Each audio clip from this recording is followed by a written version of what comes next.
السلام علیکم۔ عشق الہی۔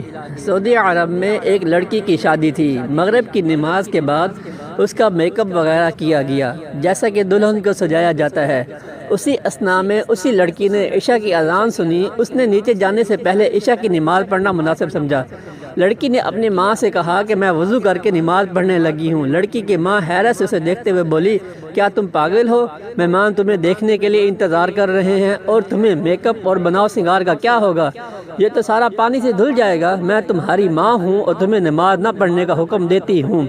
اور کہا، واللہ اگر تم نے ابھی وضو کیا تو میں تم سے ناراض ہو جاؤں گی۔ بیٹی نے کہا، اللہ کی قسم میں یہاں سے تب تک نہ جاؤں گی جب تک نماز ادا نہ کر لوں۔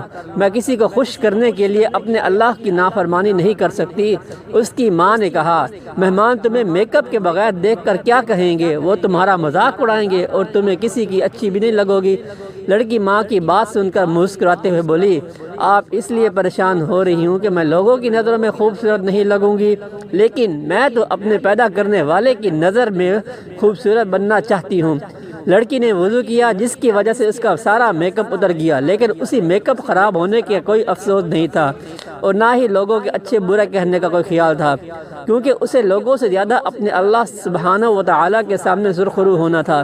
اس نے نماز شروع کی اور حالت سجدہ میں وہ لطف پایا وہ بہت کم لوگوں کو نصیب ہوتا ہے۔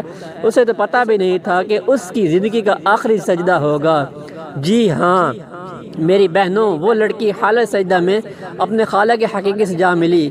کیا خوبصورت اور عظیم اختتام تھا۔ وہ اللہ کو قریب کرنا چاہتی تھی۔ اللہ عز و جل نے اسے حالت سجدہ میں اپنے قریب کیا، جہاں ہر مسلمان اللہ کے قریب ہوتا ہے۔ اگر آپ میں سے کوئی اس لڑکی کی جگہ ہوتا تو کیا کرتا؟ نہایت معذرت کے ساتھ یقیناً نماز کو ہی چھوڑ جاتا، جبکہ زندگی کا ایک منٹ کا بھی بھروسہ نہیں۔